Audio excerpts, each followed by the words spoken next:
අදරේ දරුවනේ ඔබ සියලු දෙනාටම ආයුබෝවන්. අපි ගිය සතියේ මතක ඇති වීඩියෝ එකෙන් කතා කරා ප්‍රාග්ධනය පිළිබඳව. අපි එක ගානක් හැදුවා, එක ගානක් දුන්නා. ඒ වගේම තව විශේෂ ගානක් තියෙනවා 2001 O level ගාන. ඒක මම හදන්න දුන්නා. මෙන්න මේ ගාන ඒක උත්සාහ කරන්න. මේක හැබැයි චුට්ටක් පොඩි අකුරෙන් තියෙන්නේ. ඒකයි ප්‍රශ්නේ තියෙන්නේ. මෙන්න මේ ගාන 2001 O level ගාන පෙනෙයිද කියන එකයි ප්‍රශ්නේ. සෝක ෆොටෝ එකක් ගාලා ගෲප් එකට දාන්න උස. ඔව් මම එහෙම කරා. නිකන් මම දැන් මේතකොට හොඳයිනේ බලා ගන්නත් එක්ක අනිත් අයටත් හදන්න පුළුවන් නේ. ඕන කෙනෙකුට වීඩියෝ එක බලන අයට ඒකයි මේ වැඩේ කරන්නේ. ගෲප් එකට එවුවොත් එහෙම අනිත් තව කෙනෙකුට හදා ගන්න බැරුව යනවා. මම හිතනවා පුළුවන් වෙයි කියලා. පොඩ්ඩක් තිබ්බොත් ඇති වීඩියෝ එකේ අර ටික වෙලාවක් තිබ්බත් ඒක බලා ගන්න පුළුවන් ඕන කෙනෙකුට. excuse me sir ඔය ෆොටෝ එක එඩිට් කරද්දී දාලා දාන්නකො සර්. හරි. එඩිට් කරද්දී. හරි පුතේ. එඩිට් කරන්නේ එහෙම්මම දානවා. ඒකයි වැඩේ. කිසිම එඩිටින් එකක් නැහැ. කෙලින්ම කරපු ගමන් අතරයට මේක දානවා වීඩියෝ එක. ඒකයි ප්‍රශ්නේ තියෙන්නේ. කමක් නැහැ මේ දැන් ඇති මං හිතන්නේ බලලා හදා ගන්න පුළුවන්. හරි. ගෲප් එකට දැම්මේ නැත්නම් ඒකයි. එතකොට වීඩියෝ එකට ප්‍රශ්නයක් වීඩියෝ එක ආයෙත් එක බලන්න හම්බෙන්නේ නැහැ නේ බලන අයට. හරි. ඒ ගාන හදන්න. එතකොට මම කතා කරේ වීඩියෝ කොහමද? එදා මම නම දුන්නා MOH සර් ලින්ක් එක දාන්නද කට්ටියට? දාන්න ඔක්කොමලට. පුළුවන් තරම් අයට ඒක යවන්න. දැන් මට ආයි කට් කරලා තමයි පාඩමට එන්න වෙන්නේ. දැන් මෙහෙම කතා කරොත් එහෙනම් වීඩියෝ එක ප්‍රශ්නයක් වෙනවා. මොහන්රේ ලෆාබ කියලා දාලා තියෙන්නේ LAFABER කියලා. මේක හරියට ටයිප් කරන්න YouTube එකේ මෙතෙක් කරපු ඔක්කොම පාඩම් ටික තියෙනවා. හරි දරුවනේ මම පාඩම පටන් ගන්නම් අපේ වෙලාව යන නිසා. එතකොට මම කතා කරේ ගිය සතියේ ප්‍රාග්ධනය ගැන සම්පූර්ණයෙන්ම කතා කරලා ඉවර කරා. මහා අමාරු දෙයක් නෙමෙයි ප්‍රාග්ධනය කියන්නේ. කියනකොටම මතක් වෙන්න ඕනේ අයිතිකාරයා ව්‍යාපාරයට යොදන දේ තමයි ප්‍රාග්ධනය කියලා කියන්නේ. එතකොට අයිතිකාරයා කියලා කියන්න ඕනේ ගොඩක් ගණන් වල නිකන් දෙන්නේ කියලා කිව්වා. ව්‍යාපාර රුපියල් 50000 කියදුවා. එතකොට Taman දැනගන්න ඕනේ Taman ව්‍යාපාරය කියලා. මම ව්‍යාපාරය. මෙතෙක් හිතපු අය ඒවා දන්නවා. එතකොට ව්‍යාපාර රුපියල් 50000 කියදුවා කිව්වම අයිතිකාරයා යොදලා තියෙන්නේ 50000. එතකොට ඒ කියන්නේ ව්‍යාපාරට 50000ක් ලැබිලා. අපි මේ පැත්තෙන් මේ accounts කරන්නේ. අපි මේ පැත්තේ තමයි ව්‍යාපාරයේ පැත්තේ ඉඳලා තමයි ගණුදෙන සටහන් කරන්නේ. එතකොට ව්‍යාපාරට 50000ක් කියදුවා කිව්වම 50000ක් ව්‍යාපාරට ලැබිලා තියෙන විත්තිය Tamanට තේරෙන්න ඕන. අනිත් එක ව්‍යාපාර රුපියල් 50000ක් කියදුවා කිව්වම මොනවාද කියලා කියලා නැහැ. මොනවාද කියලා කිව්වේ නැත්තම් ඒ දේ අපි සලකන්නේ මුදල් තමයි ලැබිලා තියෙන්නේ කියලා. අයිතිකාරයට මුදලින් ප්‍රාග්ධනය යොදන්නත් පුළුවන් නේද? වෙන දෙයක් ප්‍රාග්ධනය විදියට දෙන්න පුළුවන් කියලා ලී බඩු හරි යන්ත්‍ර හරි එතකොට කියනවා.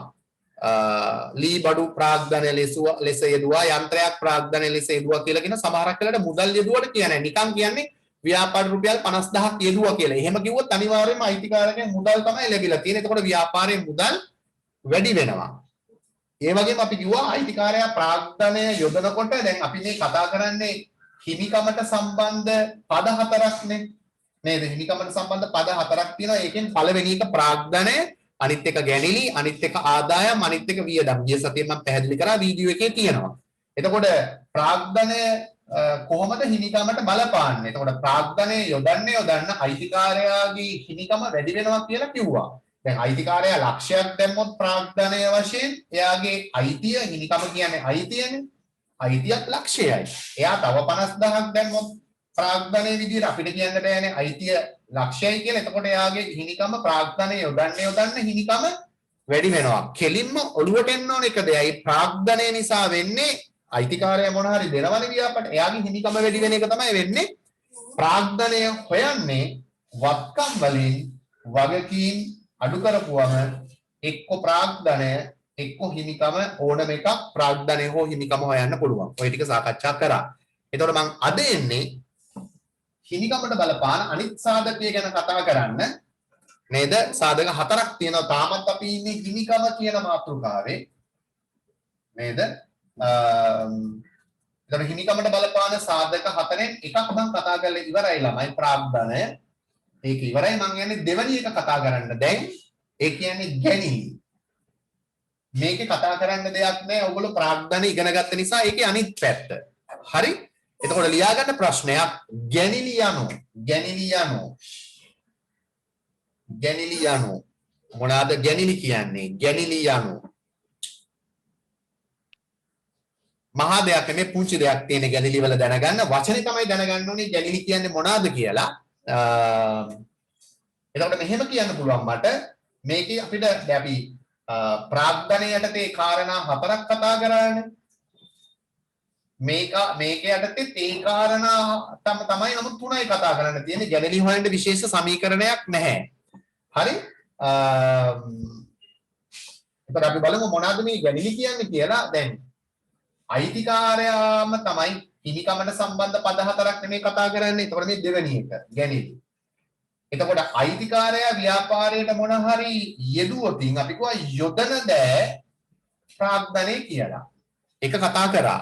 එහෙනම් ගැනිලි කියන්නේ අයිතිකාරයා දෙනවා වගේම තමයි ව්‍යාපාරයෙන් විවිධ දේවල් අරගෙන යනවා. එතකොට අයිතිකාරයා ව්‍යාපාරයෙන් මොන හරි ගෙනිච්චොත් අන්න ඒකට තමයි අපි කියන්නේ ගැනිලි කියලා. අයිතිකාරයා ව්‍යාපාරයට මොන හරි දුන්නොත් ප්‍රාග්ධනය ඒ වගේම තමයි අයිතිකාරයා ව්‍යාපාරයෙන් මොන හරි අරන් ගියොතින් අපි ඒකට කියනවා ගැනිලි කියලා. එතකොට එයා ව්‍යාපාරයට යොදනවා වගේම යම්කිසි එයාට අවශ්‍යතාවයක් ඇති වුණොතින් නේද මොන හරි දෙයක් ව්‍යාපාරයෙන් අරගෙන යන්න පුළුවන් එයාගේ අවශ්‍යතාවයක් සඳහා. එතකොට අයිතිකරු ව්‍යාපාරයෙන් ඉවත් කර ගන්නා දෑ ඉවත් කර ගන්නා දෑවලට අපි කියනවා ගැනිලි කියලා. එතකොට අපි පළවෙනි කරුණ දාලා ලියමු. ගැනිලි කියන්නේ මොනවාද කියලා අපිට කාරණා තුනයි කතා කරන්න තියෙන්නේ. එච්චර ලොකුවට කතා කරන්න නැහැ. එතකොට ගැනිලි කියනකොට මතක් වෙන්න ඕනේ අයිතිකාරයා ව්‍යාපාරයෙන් මොන හරි අරන් ගියොත් තමයි ගැනිලි කියන්නේ. අයිතිකරු විසින් ව්‍යාපාරයෙන් ඉවත් කර ගන්නා දෑවලට අපි කියනවා ගැනිලි කියලා. ලියන්න නිර්වචනේ අයිතිකරු විසින්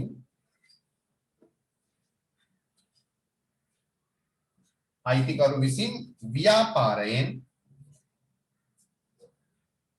ඉවත් කර ගන්නා දෑ ගැනිලි වේ.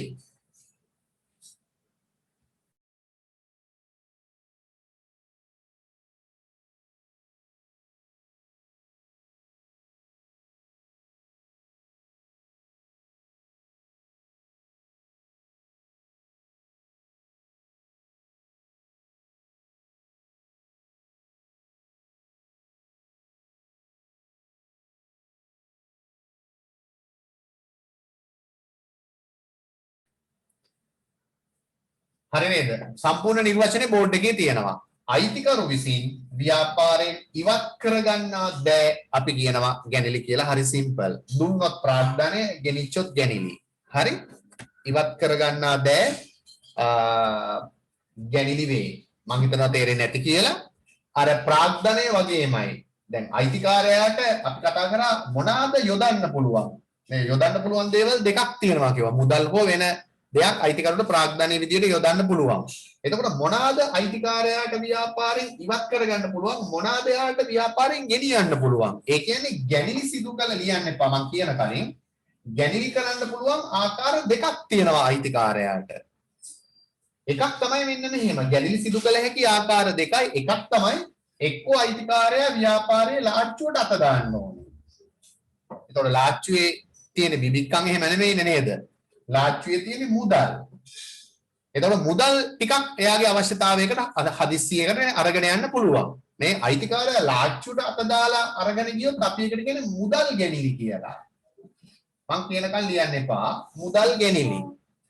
ඒ වගේම තමයි සමහරක් වෙලාවට ව්‍යාපාරයේ පිටිපස්සේ තියනවා ළමයි ගබඩාව. මේ අයිතිකාරයා ගබඩාවට අත දාන්නත් පුළුවන්. ඒතර ගබඩාවට අත දැම්මොත් ඔයගොල්ලෝ දන්නවානේ අපේ පළවෙනි ජංගමවත්කමනේ බඩු තොගේනේ තියෙන්නේ නේද බහන්න. එතකොට බාණ්ඩ තොග නේද? බහන්න අරගෙන යන්නත් පුළුවන්. අපි බහන්න ගෙනිච්චොත් ඒකට කියනවා බාණ්ඩ ගැනිලි කියලා. එහෙනම් පැහැදිලිද ඔයගලන්ට අයිතිකාරයාට ව්‍යාපාරයෙන් ඉවත් කරගන්න පුළුවන් ගෙනියන්න පුළුවන් දේවල් දෙකයි මුදල් ගැනිලි සහ බාණ්ඩ ගැනිලි. ලියමු අපි එහෙනම් දෙවෙනි කරුණ දාලා මෙන්න මෙහෙම අයිතිකරුට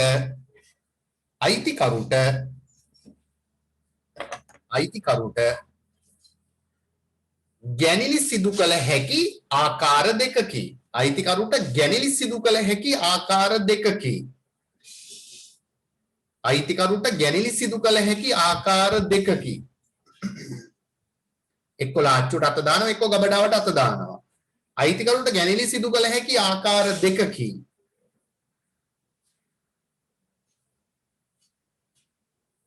පහලින් ලියන්න පුළුවන් ඔයගලන්ට පොඩක් ඇතුළට කරලා දැන් ඔයගලන්ට අයිතිකරට ගැනිලි සිදු කළ හැකි ආකාර දෙකකි පොඩක් ඇතුළට කරලා රෝම ඉලක්කම් 1 රෝම ඉලක්කම් 2 1 මුදල් ගැනිලි 2 භාණ්ඩ ගැනිලි. අලුතෙන් එන හැම කෙනෙක්ටම දැන් අද සම්බන්ධ වෙන අය ඉන්නවද කියලා මම දන්නේ නැහැ ළමයි නේද? අලුතෙන් එන හැම කෙනෙක්ටම ඔයගොල්ලෝ කාව හරි අලුතෙන් සම්බන්ධ කරනවා නම් accounting කරනවා නම් මුල් වීඩියෝස් ටික බලලම තමයි පාඩමට එන්න ඕනේ. නැත්තම් වත්කම් දන්නෙත් නැහැ, වගකීම් දන්නෙත් නැහැ, හිමිකම් දන්නෙත් නැහැ. එතකොට ගැටලුවක් වෙනවා. හරි? එක මුදල් ගැනිලි දෙක භාණ්ඩ ගැනිලි. එකපාරට දැන් අද සම්බන්ධ වෙච්ච කෙනෙක් හොල්මන් වෙන්න පුළුවන්. එතකොට ඒක අපේ වැරද්ද නෙමෙයි. අපි ඉස්සරහට ඇවිල්ලා තියෙන්නේ. ඒ ප්‍රශ්නයක් නැහැ. තමන්ට හොඳම වැඩේ අපි කරපු වීඩියෝස් ටික හරියටම තියෙනවා. මුල ඉඳලා පිළිවෙලට මම නම්බර් කරලා තියෙන 1 2 3 කියලා දාලා accounting වල BS වලත් එහෙමයි බලලා කරගන්න පුළුවන්. ඒක තමන්ගේ අතේ තියෙන්නේ. එක මුදල් ගැනිලි දෙක භාණ්ඩ ගැනිලි. ඔයගොල්ලෝ මතක ඇති ප්‍රාග්ධනයේ කතා කරමු පිළිවෙලටමයි. ප්‍රාග්ධනය කියන්නේ මොකක්ද? අයිතිකාරයාට ප්‍රාග්ධනය යොදන්න පුළුවන් ආකාර දෙක. ඒ වගේමයි ගැනිලි කියන්නේ මොකක්ද? ගැනිලි කරන්න පුළුවන් ආකාර දෙක. මතක ඇති මං ආසයි කිව්වා ප්‍රාග්ධනයේ තුන්වෙනි කරුණට. මේ ගැනිලි වලත් මං කැමති තුන්වෙනි කරුණට. ඒකට හේතුව අපි මේ කතා කරන්නේ හිමිකමට සම්බන්ධ දෙවෙනි පදේනේ. හිමිකමට සම්බන්ධ පළවෙනි පදේ කතා කරා හිමිකම මේ ප්‍රාග්ධනය නිසා හිමිකම වැඩි වෙනවා කියලා මං කිව්වා. ඒ අයිතිකාරයා ව්‍යාපාරයට දෙන්න එයාගේ අයිතිය වැඩි වෙනවා. දැන් ඔයගලන්ට පැහැදිලි ඇති ගැනිලි කරන්න මොකද වෙන්නේ? උත්තරයක් දෙන්න බලන්න. අයිතිකරුගේ හිමිකමට මොකද වෙන්නේ? නැති වෙනවා සර්. අඩු වෙනවා. දැන් ලක්ෂයක් දීලා අයිතිකාරයා ලක්ෂයක් ව්‍යාපාරට දුන්නොත් අපි යාගේ හිමිකම ලක්ෂයකින් වැඩි කරනවා. හැබැයි යා ඒකෙන් 10000ක් අරන් ගියොත් නේද? අපිට කියන්න බෑනේ යාගේ හිමිකම ලක්ෂයයි කියලා දැන්. අපි කියනවා අයිතිකාරයා ඔයාට තව අපි දෙන්න තියෙන ව්‍යාපාරය කියනවා. ව්‍යාපාරය කියනවා අයිතිකාරයා ඔයා 10000ක් ගෙනිච්චා. ඒ කියන්නේ ගැනිලිනේ. දැන් ඔයාට අයිතිය තියෙන 90000යි. ඔයා අපෙන් ඉල්ලන්න આવොත් ඔයාට අපි දෙන්නේ 90000යි. ඒක නිසා accounts තියන්න ඕනේ. ගනුදෙනු සටහන් කරන්නේ ඒකයි. අයිතිකාරයාටත් එකම කතන්දරේ තමයි. ලක්ෂයක් දීලා 10000ක් ගෙනිච්චොත් 90000යි ව්‍යාපාරය එයාට දෙන්න තියෙන්නේ. වෙන අයටත් වගේම තමයි අයිතිකාරයාටත්. දෙනකොට එකතු කරනවා, ගෙනියනකොට අඩු කරනවා. මහා දෙයක් නෙමෙයි තේරුම් ගන්න. එතකොට තුන්වෙනි කරුණ ගැනිලි සිදු කිරීම නිසා අයිතිකරුගේ හිමිකම අඩු වේ. ඒක ලියාගන්න තුන්වෙනි කරුණ. ඒ කියන්නේ ගැනිලි කියනකොටම ඔළුවට එන්න ඕනේ හිමිකම අඩු වෙනවා කියලා. ගණන් හදද්දී ඕනේ ඒ දේ අපිට. නිර්වචන මුකුත් ඕනේ නැහැ. තුන්වෙනි කරුණ ගැනිලි සිදු කිරීම නිසා අයිතිකරුගේ හිමිකම අඩු වේ. ඔච්චරයි. අපි දන්නෙත් ඔච්චරයි. ගැනිලි සිදු කිරීම නිසා අයිතිකරුගේ හිමිකම අඩු වේ. ගැනිලි සිදු කිරීම නිසා අයිතිකරුගේ හිමිකම අඩු වේ. වතුර ටිකක් දෙන්න. ගැනිලි සිදු කිරීම නිසා අයිතිකරුගේ හිමිකම අඩු වේ. හිමිකම අඩු වේ. දැන් බලන්න අර ඉගෙන දිගට මේ කවුන්ටිං ඉගෙනගෙන යනකොට හරි පහසුයි දැන්. දැන් මේ වෙනකොට අපි ගොඩාක් දුර ඇවිල්ලා තියෙන්නේ. ඒතර ප්‍රාග්ධනය අනිත් පැත්ත ගැනිලි ඇත්තටම. එතකොට දැන් හරි නේද? ගැනිලි සිදු කිරීම නිසා අයිතිකරුගේ හිමිකම අඩු වේ. ගැනිලි සිදු කිරීම නිසා කරුණු තුන ආයි කියන්නකෝ සර්. පළවෙනි එක අපි නිර්වචනය කරා ගැනිලි කියලා කියන්නේ අයිතිකරු විසින් බෝඩ් එකේ තියෙනවා ව්‍යාපාරයෙන් ඉවත් කරගන්නා දෑ. අයිතිකරු විසින් ව්‍යාපාරයෙන් ඉවත් කරගන්නා දෑ ගැනිලි වේ. මිස්සුනොත් බය වෙන්න එපා. වීඩියෝ එක තියෙනවා පැහැදිලිවම බලන්න පුළුවන්. ඒ විදිහට මහගත්ත හැකි. අයිතිකරු විසින් ව්‍යාපාරයෙන් ඉවත් කරගන්නා දෑ ගැනිලි වේ. නේද? මොන හරි අරන් ගියොත්. දෙවෙනි කරුණ අයිතිකරුට ගැනිලි සිදු කළ හැකි ආකාර දෙකකි. අයිතිකරුට ගැනිලි සිදු කළ හැකි ආකාර දෙකකි. එක මුදල් ගැනිලි දෙක භාණ්ඩ ගැනිලි. මම පුළුවන් තරම් නෝට් එක දානවා ළමයි බෝඩ් එකේ. අයිතිකරුට ගැනිලි සිදු කළ හැකි ආකාර දෙකකේ මුදල් ගැනිලි භාණ්ඩ ගැනිලි. තුන්වෙනි කරුණ වැදගත්ම කරුණ මොන අමතක කරත් නේද? ගැනිලි සිදු කිරීම නිසා අයිතිකරුගේ හිමිකම අඩු වේ. ගැනිලි සිදු කිරීම නිසා අයිතිකරුගේ හිමිකම අඩු වේ. මොකක් හරි ප්‍රශ්නයක් වුණොත් තාක්ෂණික දෝෂයක් වෙන්න පුළුවන් ගොඩක් වෙලාවට නේද? සමහරකට කඩින් කඩ හැෙන්නේ පොඩි පොඩි ප්‍රශ්න තියෙනවා. එහෙම වුණොත් වීඩියෝ එක නම් හොඳටම ක්ලියර් තියෙනවා. බය නැතුව ඔයගලන්ට බලන්න පුළුවන්. ඒ කියන්නේ මගේ පැත්තේ දෝෂ නෙමෙයි. හොඳයි. මොන හරි ප්‍රශ්නයක් වුණොත් ඒක ගැන හිතන්න එපා. ඒක මිස් කරලා ඉස්සරහට යන්න අපි. පස්සේ බලා ගන්න පුළුවන් නිසා මේවා ආයි අපිට කවදා හරි සාමාන්‍ය පන්තියට එන්න පුළුවන් වෙච්ච දවසකට මම පන්තියේදී මේවා ආයි පාරක් හොඳින් කියලා දෙන්නම් ළමයි දල වශයෙන් ඉගෙනගෙන තියෙන්නේ. මට තව අඩුපාඩු ටිකක් හරි ගස්සලා දෙන්න පුළුවන්. අපි ඒක ඉස්කෝලේ පටන් ගත්තායින් පස්සේ ඒ වැඩේ කරගමු. දැන්ට මෙහෙම තමයි අපිට වැඩේ කරන්න වෙන්නේ. හරි. ඔච්චරයි අපිට ගැනිලි යටතේ ඉගෙන ගන්න තියෙන්නේ. අයිතිකාරයා මොන හරි ගෙනිච්චොත් ගැනිලි, එක්ක මුදල් ගැනිලි කරයි, එක්ක භාණ්ඩ ගැනිලි කරයි. ගැනිලි කරොත් එයාගේ දීපු ඒවායින් අපි අඩු කරනවා. ඒ කියන්නේ හිමිකම අඩු වෙනවා. හරි. එතකොට මම හිමිකමට සම්බන්ධ පද දෙකක් කතා කරා. තාමත් අපි ඉන්නේ හිමිකම් කියන මාතෘකාවේ හිමිකම. නේ? හිමිකමට බලපානවා ප්‍රාග්ධනය. හිමිකමට බලපානවා ගැනිලි. නේ? ප්‍රාග්ධනය නිසා හිමිකම වැඩි වෙනවා. ගැනිලි නිසා හිමිකම අඩු වෙනවා. ඉතුරු දෙක ඇත්තරම ප්‍රධාන කාරණා දෙකක්. ඊට පස්සේ අපි කතා කරන්නේ ළමයි ආදායම් ගැන. හරි, ආදායමුත් හිමිකමට බලපාන. ඒ කියන්නේ ව්‍යාපාරයේ සියලු ආදායම් අයිතිකාරයාගේ සාක්කුවට නේද? ව්‍යාපාරයට ලැබෙන ආදායම් වෙන කාගේවත් සාක්කුවට දාගන්න බෑනේ සේවකයන්ට එහෙම.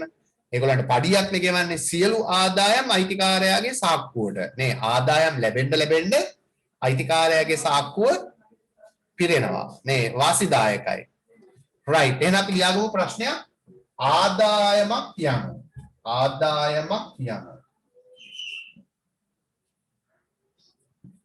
ආදායමක් කියනවා. දැන් ඔයගොල්ලෝ කියයි ආදායමක් නිසා හිමිකමට මොකද වෙන්නේ කියලා මම උගන්වන්න ඕනෙත් නැහැ. වියදමක් නිසා හිමිකමට මොකද වෙන්නේ කියලා නිකම්ම එකට දැනෙනවා. ආදායමක් නිසා හිමිකමට මොකක් වෙයිද ළමයි? ව්‍යාපාරයට ආදායම් ලැබෙන්න අයිතිකාරයාගේ හිමිකමට මොකක් වෙයිද? වැඩි වෙනවා සර්. හිමිකම වැඩි වෙනවනේ. මනුස්සයා පෝසත් වෙනවනේ. ඒක ශරීරයෙන්ුත් බලා ගන්න පුළුවන්. බඩත් ලොකු වෙලා නේද? ඇඟත් ලොකු වෙලා නේද? අර හුණා වගේ හිටපු එකක් කිඹුල වගේ මහත් වෙන්න පුළුවන් ආදායම් ලැබෙන්න නේ. ඒක ඇඟටත් දැනෙනවා නේද? සතුටින් ඉන්න පුළුවන්. ඒතර ආදායමක් නිසා අනිවාර්යයෙන් හිමිකම වැඩි වෙනවා. වියදම් වැඩි වෙන්න වියදමක් නිසා වෙන්නේ රුපියලකින් වියදම වැඩි වුණත් ඒක අයිතිකාරයාගේ සාක්කුවෙන් යනවා ළමයි. නේද? රුපියලකින් වියදම වැඩි වුණත් රුපියලකින් හිමිකම අඩු වෙනවා. ඇයි ආපු රුපියලක් ආයි යනවා. ඒතර මහා දේවල් මේවා තේරුම් ගන්න accounting වල වාසිය එකයි. හරියටම කරුණු ටික ඔළුවට දාගත්තට පස්සේ ගණන් හදන එක මහා දෙයක් නෙමෙයි. කියන ඔයගොල්ලෝ තේරුම් අරගෙන ඉවරයි. හරි. ආදායම් කියන්නේ මොනවාද කියන එක මම නිර්වචනය කරන්න ඉස්සෙල්ලා මම කැමති මෙහෙම දෙයක් ඔයගලන්ට කියන්න. දැන් ආදායම් බද අපිට ගණන් හදද්දී නිර්වචන නෙමෙයි ඕනේ. මොනවාද ව්‍යාපාරයේ තියෙන ආදායම් කියන එක. හරි? ඒතර ආදායම් කියලා කියන්නේ ව්‍යාපාරයට ලැබෙන දෙයක් නේ. අපි ඉංග්‍රීසියෙන් කියන්නේ ඉන්කම් කියලා. ඒකෙනුත් කියන ඇතුළට එන්නේ ඉන්කම් තමයි ආදායම් කියලා කියන්නේ. ඒතර ඇතුළට එනවා සල්ලි. ඒකනේ ආදායමක් කියන්නේ. එතකොට ආදායම් කියන්නේ ව්‍යාපාරයට ලැබෙන දේවල්. එතකොට ව්‍යාපාරයේ ලොකුම ආදායම මං හිතන්නේ කිසිම දරුවෙකුට කියලා දෙන්න ඕනේ නැහැ. ව්‍යාපාරයේ ලොකුම ආදායම නොදන්න කෙනෙක් ඉන්න බෑ. 10 පන්තිය නම් කොහොමත් ඉන්න බෑ. ඕනම ව්‍යාපාරයක ලොකුම ආදායම. ඒක කියන්න පුළුවන් මෙහෙම.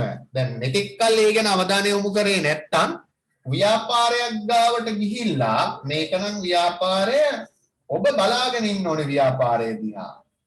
ඔබ කට අරගෙන බලාගෙන හිටියොත් ව්‍යාපාරයේ දිහා අත් දෙකත් ඔළුවට තියාගෙන ඔබට මේ ව්‍යාපාරයේ ලාච්චුවට සල්ලි එන ලොකුම ආදායම මොකක්ද කියලා.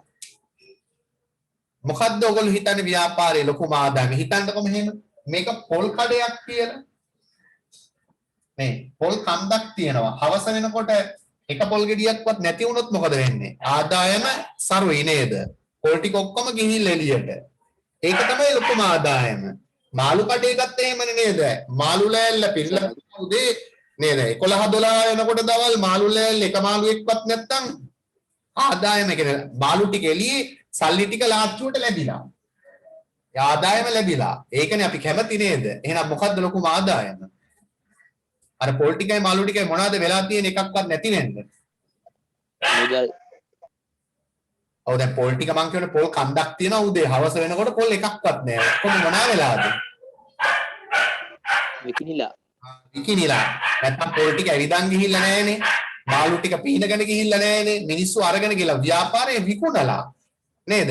අපි ඕනම කඩේකට ගියොත් ඒගොල්ලෝ බඩු විකුණන එකනේ කරන්නේ. අපිනේ ගන්න. ඒකනේ යට විකුණුම් කරු කියන්නේ. අපි ගැනුම් කරු වෙන්නේ. එතකොට දැන් කඩේක බඩු විකින එක නෙමෙයිද ව්‍යාපාරයේ ලොකුම ආදායම. ඒක තමයි ලොකුම ආදායම. හැබැයි අපි ළමයින්ගෙන් ඇහුවොත් ලැජ්ජයි. 11 වසර මම උගන්නා නැති සමහර පන්ති වලට මං ගිහිල්ලා අහනවා සමහර ළමයින්ගෙන්. ළමයි ව්‍යාපාරයක ලොකුම ආදායම මොකද්ද? සමහර අයට කියා ගන්න බෑ. නේ කඩයක් ගාවට ගිහිල්ලා බලන් ඉඳලා නැහැ. බලන් ඉන්න ඕනේ නැහැ. අපිට අත්දැකීමෙන් තේරෙනෝනේ ව්‍යාපාරයක බඩු විකිනින්න බෑ. නේද? දැන් බඩු විකුණුනේ නැත්නම් මුදලාලි කියනවාද? නේද? කිසිම බිස්නස් එකක් නැහැ. විකිනිලා නැහැ බඩු ආදායමක් නැහැ. ඒතර ව්‍යාපාරයේ ලොකුම ආදායම ළමයි අද ඉඳලා මතක තියාගන්න ඕනේ. ව්‍යාපාරයේ ලොකුම ආදායම තමයි විකුණුම. විකුණුම. ලියාගන්නේ කවුරුත් මුකුත් මම පැහැදිලි කරනවා පමණයි මේ උදාහරණ. මම මේ ඔයගලන්ට කියලා දෙන්නේ ආදායම් හොයාගන්න. දැන් මෙතන ඉන්න මගේ පන්තියේ දිගටම හිටපු කාටවත් කියන්න බෑ වක්කම් 17ක් දන්නේ නැහැ කියලා. දැන් නම් කොහොමද බෑ වීඩියෝස් ටිකක් තියෙනවා. නේ අලුත් ආව කෙනෙක් වුණත් ඒ ටික බලන්න ඕනේ. දැන් ආයි මට වත්කම් උගන්වන්න බැහැනේ දරුවනේ. හැබැයි වීඩියෝ ටික ලයිව් ඒ විදිහටම තියෙනවා. ඒතර වත්කම් 17 දැනගන්න එපා. ඉඩම්මා වත්කම් 17න් ජංගම නොවන 9ක් තියෙනවා. ඉඩම්මා ගොඩනේ කියලා යන්ත්‍ර මෝටර කාර්යපල ලීබඩු ආයෝජන කීර්තිනාමයේ වෙළඳ ලකුණු ස්වාධිකාරය. ජංගම වත්කම් 8ක් කියලා දුන්න තොග ණයගති ලැබී යුතු බිල් ලැබී යුතු ආදායම් සේවක ණය කලින් ගෙවුවේ දැන් බැංකු ශේෂය මුදල් ශේෂය වත්කම් 17ක්. වගකීම් 8ක් කියලා දුන්න ජංගම නොවන 3යි බැංකු ණය උකස් ණය ණය කර ජංගවක්කීම් 5යි ණය හිමියෝ බැංකු අයරාව ගෙවී යුතු බිල් ගෙවී යුතු වියදම් කලින් ලැබූ ආදායම් වගකීම් 8යි වත්කම් 17යි වගකීම් 8යි මේ තාම කතා කරන්නේ හිමිකම් තාම ඔච්චරයි අපි ඇවිල්ලා තියෙන දුර මට ඕනේ වත්කම් 17 පාඩම් තියෙන්න ඕනේ වගකීම් මට පාඩම් තියෙන්න ඕනේ හරි හිමිකම් ගැන දැනගෙන ඉන්න ඕනේ එතකොට ආදායම් මොනවද කියලා දැනගන්න ඕනේ වියදම් මොනවද කියලා දැනගන්න ඕනේ. ඒ තමයි මට අවශ්‍ය ප්‍රධානම දේවල් ටික. එතකොට දැන් උගන්වන්නේ නම් ආදායම්. එතකොට මම දැන් ඔයගලන්ට කියලා දෙනවා ආදායමක් හොයාගන්න විදිය. දැන් මට ඕන නම් දෙන්න තිබුණනේ පොල් කඩනවා වගේ දඩම් බඩම් ගාලා මෙන්න ලියාගනින් ආදායම් ටික කියලා. අපරාධනේ මේ කාලේ නාස්ති කරන්නේ. නමුත් මම එහෙම කරන්නේ නැහැ. ඒ ඔයගලන්ට මම උත්සාහ කරනවා ඔයගලන්ගෙන් ගන්න ඒක. එතකොට ව්‍යාපාරයක ලොකුම ආදායම තමයි විකුණුම. ඊට පස්සේ පොඩි මං ක්‍රමයක් කියලා දෙනවා ඔයගලන්ට. ලැබෙන දෙයක් නේ ළමයි ආදායම් කියන්නේ. එතකොට ලද කියලා තිබ්බොත් ඒවා අපි සලකන්නේ ආදායම් කියලා. එතකොට ඔයගලන්ට වැඩක් නැහැනේ මොනවාද කියලා. නේ ලද දැක්ක හැටිය ඒක ආදායමක් පිටිය තේරෙන්න ඕනේ. හැබැයි මේක දැක්කම ලැබිය යුතු කියලා දැක්කොත් මොකක්ද ඒක?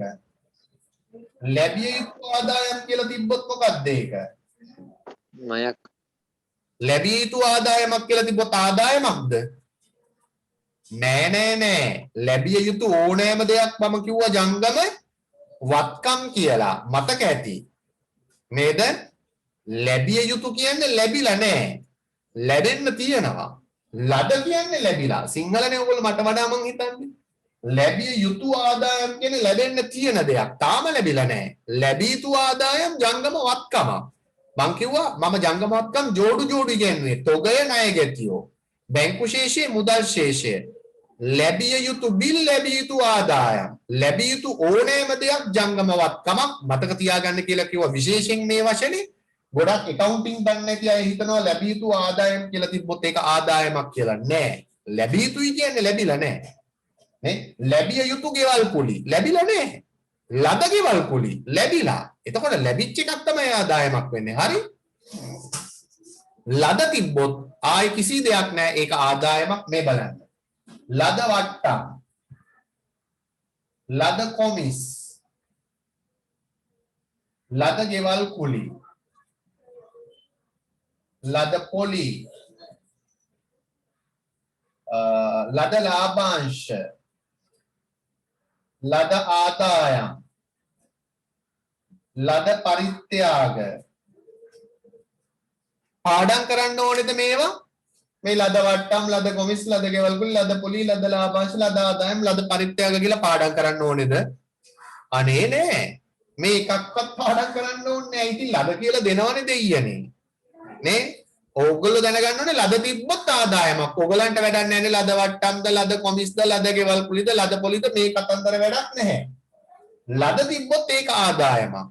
ඉව තියෙන්න ඕනේ. ඉව නැත්තම් මුකුත් කරන්න බෑ. නැට්ට නැතත් ඉව තියෙන්න ඕනේ. අපිට ඉව තියෙනවානේ. සතුන්ට වගේ ඉව නැහැ. නමුත් අපිට ඉව තියෙන්න ඕනේ. ලද දුටු සැනින් මේක ආදායමක්. ආයි කල්පනා කරන්න තප්පරයක්වත් ගන්නවට මම කැමති නෑ. නේද? එතකොට ආදායමක් හොයාගන්න ලේසි ලද කියලා තියෙනවා. දැන් විකුණුම් වල ලද කියලා නේ අපි දන්නවනේ බඩු වික්කම සල්ලි ලැබෙනවා කියලා. නේද? එතකොට ඔන්න ලද කියලා තිබ්බොත් ආදායමක් දැන් මෙතනම තියෙනවා ආදායම් 1 2 3 4 5 6 7 8 ඔක්කොම.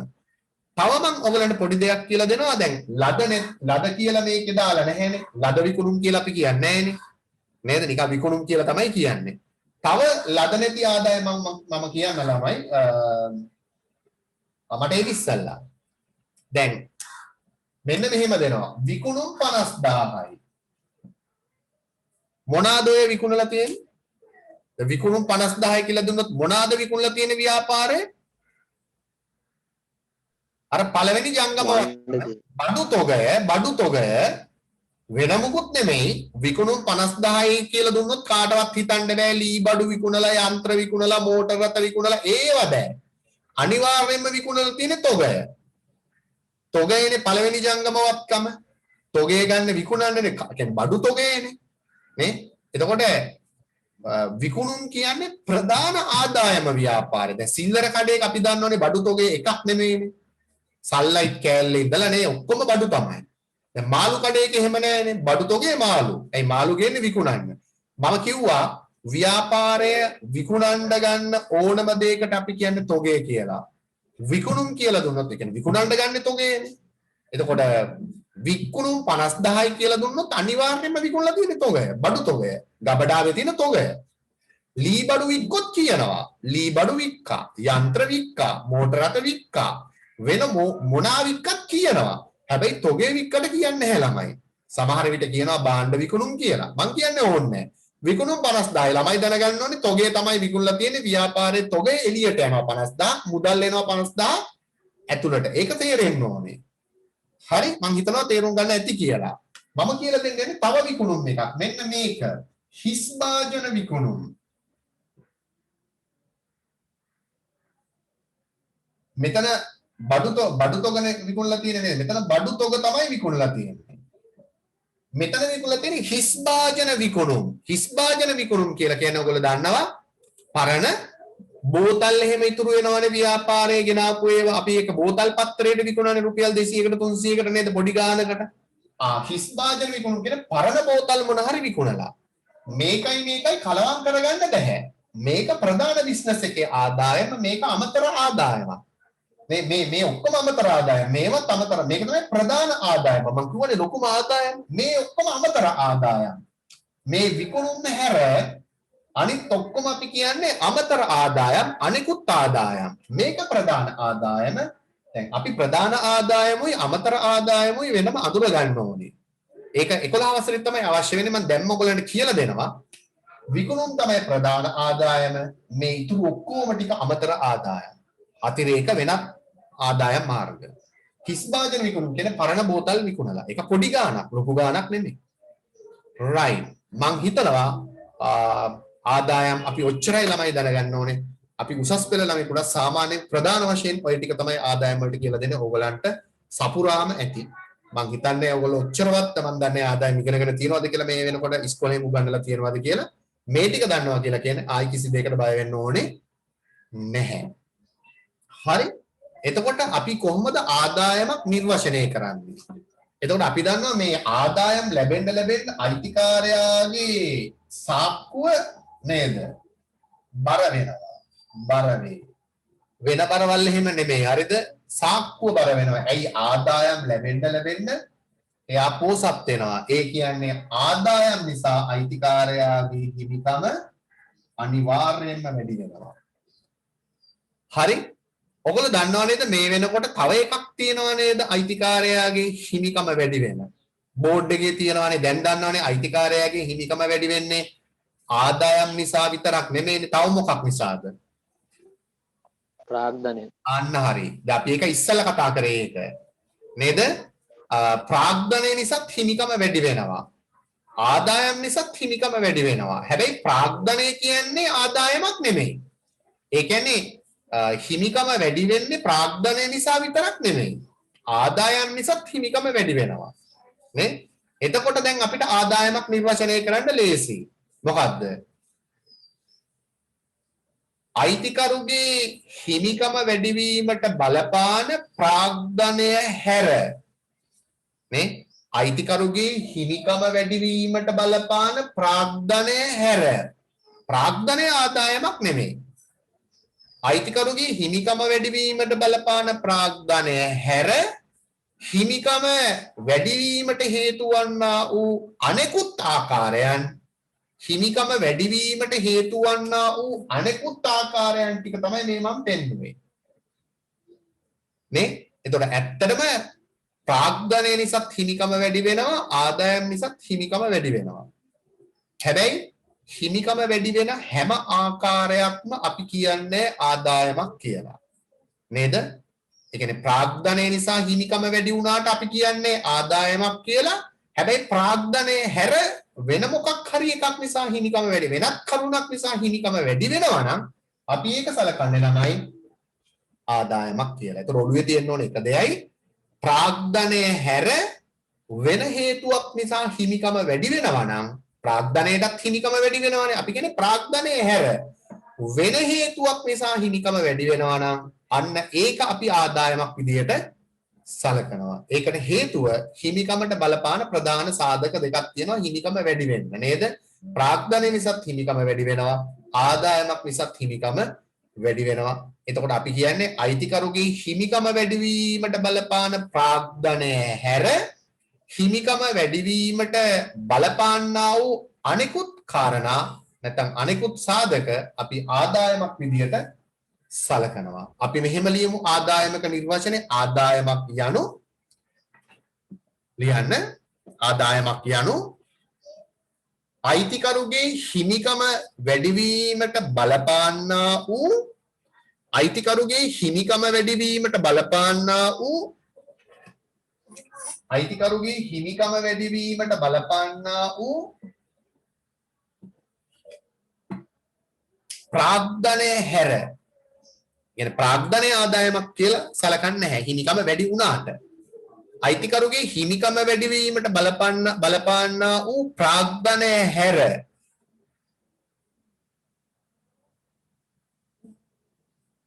ප්‍රාග්ධනය හැර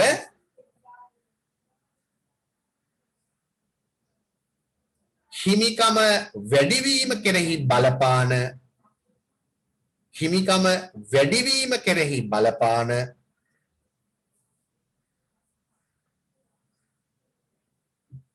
හිමිකම වැඩිවීම කෙරෙහි බලපාන අනෙකුත් කරුණු හිමිකම වැඩිවීමට බලපාන ප්‍රාග්ධනය හැර හිමිකම වැඩිවීමට බලපාන අනෙකුත් කරුණු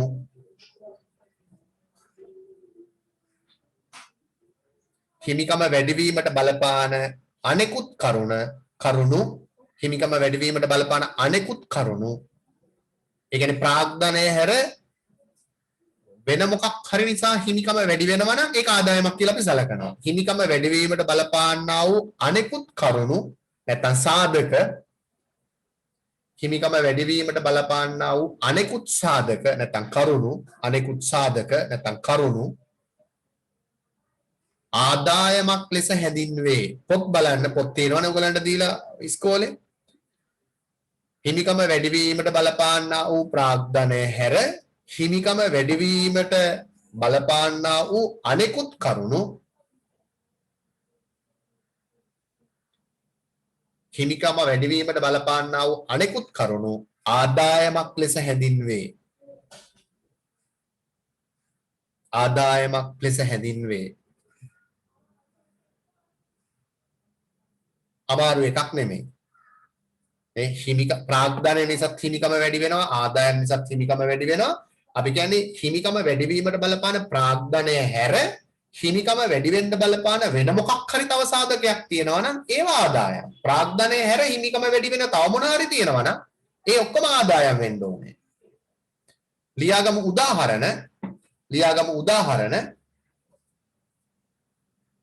උදාහරණ විකුණුම් මුකුත් ලියන්නේ මම කියන්න ලියන විදිය විකුණුම් මම කියන විදිහට ලියා ගන්න උදාහරණ විකුණුම්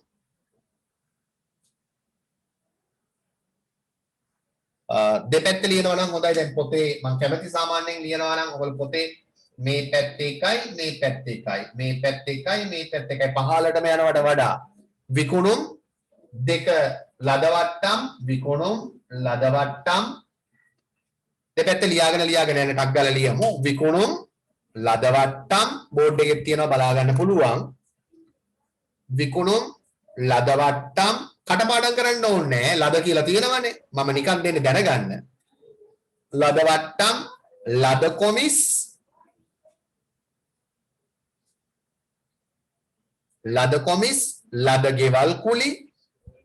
ලද ගෙවල් කුලි සේවත් දියා ගන්නද ලද ඉතින් ඔක්කොම ඔව් ඒ අපි හරියටම ලියමු දැන් මේ විදිහට ලියන්නේ නැතුව නේද ලද වට්ටම් ලද කොමිස් ලද ගෙවල් කුලි ලද පොලි බෝඩ් එකේ තියෙන මම හිතනවා ඔයාලට පැහැදිලිව පේනවා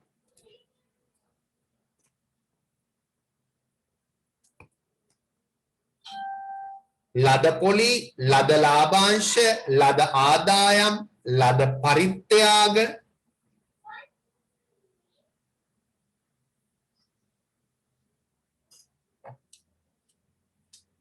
විකුණුම් ලද වට්ටම් ලද කොමිස් ලද ගෙවල් කුලි ලද පරිත්‍යාග ලද ගෙවල් කුලි ලද පොලි ලද ලාභාංශ ලද ආදායම් ලද පරිත්‍යාග හිස් භාජන විකුණුම් නේද ඔන්න ඔක්කොම ටික වැඩිත් එක්කලා ඔය විකුණුම් ලද වට්ටම් ලද කොමිස් ලද ගෙවල් කුලි ලද පොලි ලද ලාභාංශ ලද ආදායම් ලද පරිත්‍යාග මේ ටික ඔක්කොම පාඩම් කරන්න ඕනේ නේ මේකක්වත් පාඩම් කරන්න ඕනේ මේ ලද ඒවා එකක්වත් පාඩම් කරන්න ඕනේ ලද කියන එක විතරයි හිතේ තියෙන්න ඕනේ විකුණුම් හිස් භාජන විකුණුම් මේ දෙකත් විකුණුම්නේ නේ ඒ දෙක විතරයි පොඩ්ඩක් ලද කියලා නැත්නම් ඉතින් මහ කජ්ජක් ඇයි ඕක මතක තියාගන්න පාඩම් ආදායම් නම් පාඩම් කරන්න ඕනේ ආදායම් පාඩම් කරන්න කිසිම අවශ්‍යතාවයක් නැහැ කවුරුත්